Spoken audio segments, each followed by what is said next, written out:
I am Christian Pleasant. I'm Erica Latrice, and this is Keeping Up with the Coast. So when we came up with the idea of keeping up with the coast, for me, it was about highlighting an area that's often overlooked. So we're in the East Coast of North Carolina specifically, but we'll be covering throughout the Carolinas and up and down the East Coast. We just want to take you behind the scenes on some of the most beautiful home tours so that you can experience a little piece of the coast right there in your living room.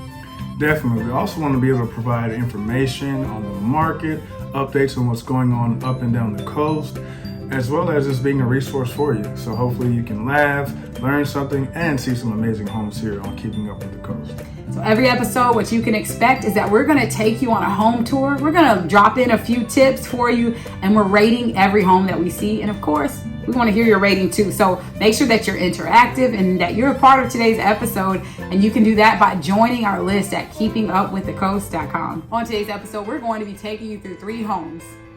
It's going to be a new construction home, a model home, and a resale home, all located in the Tyler Home on the Lake subdivision. This is Christian's jam. Let's talk about the new construction. It's definitely my jam.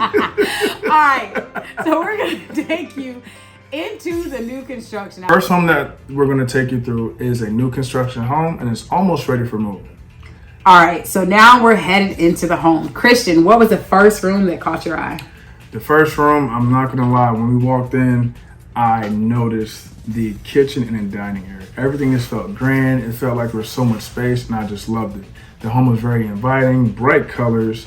It was just very welcoming. It made me feel good and refreshed. One thing that I love about this new construction and that we're starting to see a lot of, or not starting to see, but we've been seeing a lot of, yes, is open concepts. So when you talk about that grand kitchen with the granite countertops, beautiful cabinetry, didn't go quite all the way to the ceiling. So I think that kind of helped with that breezy feeling as you're in there. I love the fact that you could almost envision yourself having dinner and just serving and having those conversations right there in the kitchen where you still could see everything that's happening throughout that entryway. Yes, this beautiful new construction home is a 5-bedroom, 2.5 bath, 2-story home, and we just love the layout. First thing, like I said, that caught my eye was the kitchen and the living area. Very grand, very open concept, like Erica just said. I love the color choice. The countertops had a wonderful finish, as well as the cabinetry was stellar. Now, what I love that you talk about is the color choice, because the colors in this home were clean and simple. And I think a lot of times when people are, whether they're looking to sell or if they're just setting up a home to bring and capture the attention of potential buyers, it's easy to go crazy with the paint bucket. And I'll say when I first moved into my home, they went crazy with the paint bucket. I felt like I was moving into a Lego house. It was like dark greens, bright blues, reds, yellows, browns. I was so confused every room that I stepped into. So I think, like you said, just having those bright, simple colors is a great way to pull in the buyer's attention, but also make them feel like they're starting with a blank slate that's really going to be theirs when they make that purchase. I agree. So what was that next room that really caught your eye as you were going through? So just off the kitchen was the first floor master. I loved that. The location of it, right next to the kitchen. I mean, easy access to the kitchen. I'm a guy that loves my snacks at night. Those midnight snacks. But the first thing I noticed when walking into that master room, I love the appeal of it, but it was a little bit undersized for me. I was hoping that it would be a little bit larger, but I guess because of the convenience of being on the first floor, they had to kind of make room for it. They made up for it with the size of the master bathroom as well as the master closet. Now, this was a room that tricked me a little bit because I thought for certain this cannot be the master. So just like you said, I felt like it just wasn't quite big enough or grand enough to be a master bedroom until I stepped into the bathroom. Now, the bathroom definitely gave you that vibe of, you know, we're here. And one of the things that you talked about was just that security element. Like, I love our romantic moments.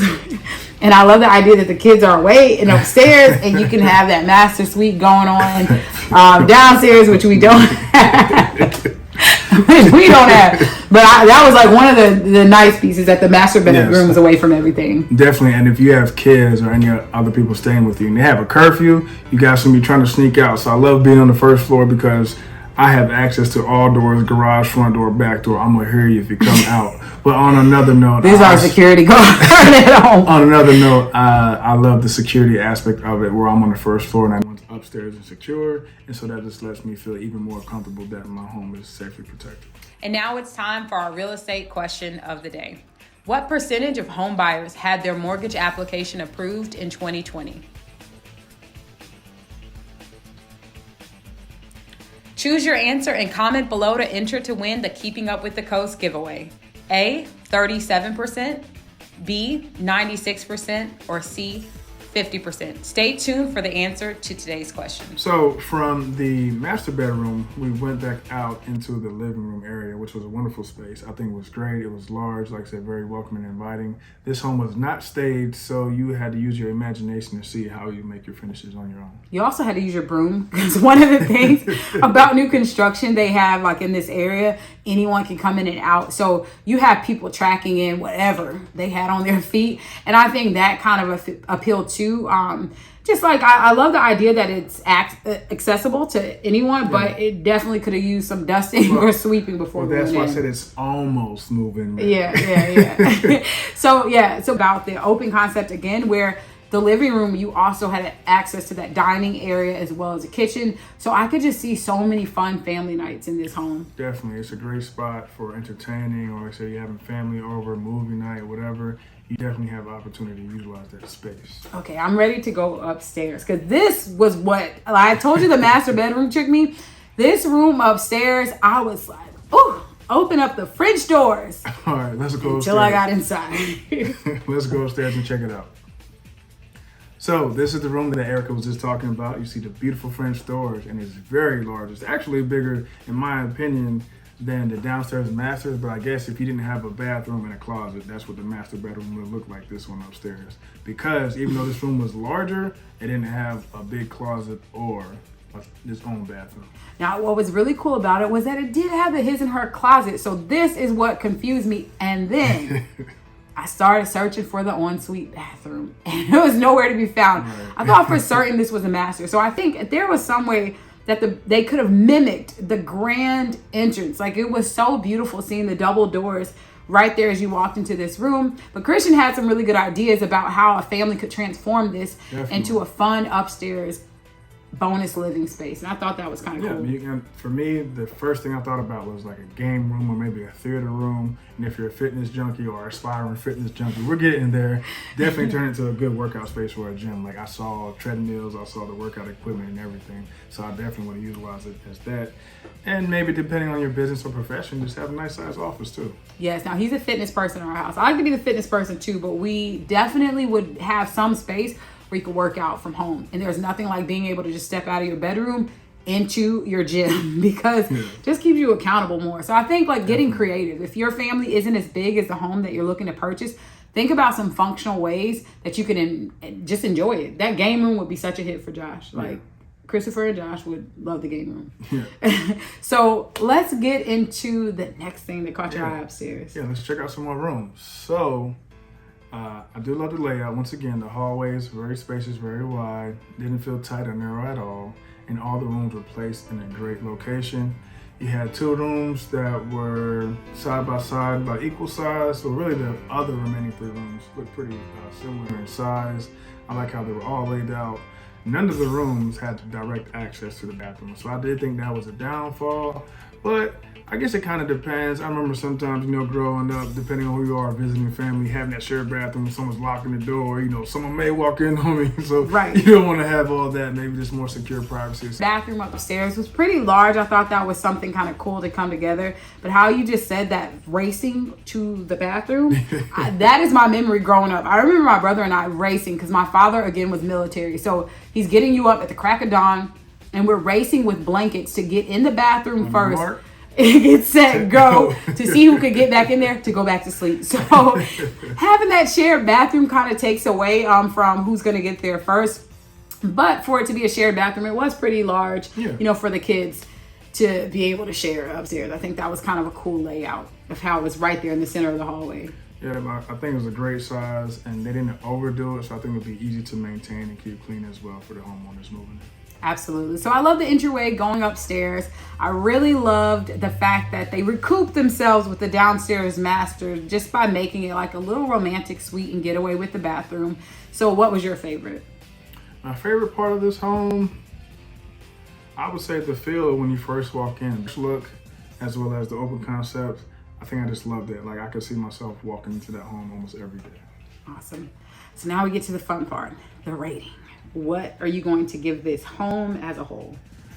As a whole, and I didn't get to mention it, but I'm gonna give it a 4 stars, 4 out of 5 stars. And the reason I'm gonna give it a 4 out of 5 is we didn't talk about it much, but there wasn't much yard space in the back. And for me, I enjoy being outside. I enjoy having yard space. I definitely would need a fence, just so my kids are safe, and as well, letting the dogs out and stuff like that. So I would give it 4 out of 5, only because of the backyard, but the overall home, I believe, was amazing. What about you? I'm gonna take that. I'm gonna give it a 4 as well. Hey, okay. Now I'll give it a 4 because I was kind of disappointed in the master not having like that grand appeal when you first come in, but I also kind of love what Christian said. Like I could just see us having a romantic getaway in the master, and then him getting up to get his midnight snacks right there with the kitchen and everything being accessible. Yeah. So I really like the layout. I feel like they were able to squeeze quite a bit into a space that didn't feel overwhelming. It felt still like you could create a really nice home vibe. So that's what I'm giving it, 4 out of 5. Hey, I like that. Coming up on the next episode of Keeping Up with the Coast. We're taking you on a tour of a beautiful model home in the Tyler Home on the Lake subdivision. And some more behind the scenes of local businesses and places you'll absolutely want to visit in the area. And now, our featured business of the day, Living Well Down East. Hello, my name is Judy B. Johnson, owner of Living Well Down East. We're located in downtown New Bern, 309 Middle Street. Downtown New Bern is an absolutely wonderful place. Everyone is so friendly. The environment is so beautiful. It's very welcoming. And of course, living well is a very important part of that. We have rows and rows of really exciting things, healthy things, things that you would not imagine that you would find here. So lots to explore. People love to just come in here and walk around. We always want everyone to feel welcome, and we try to help people in any way that we can. None of us are practitioners, but we're here to help and assist in any way possible. You can check out the full interview online at keepingupwiththecoast.com. Be sure to like, comment, and subscribe. We'll see you in the next episode.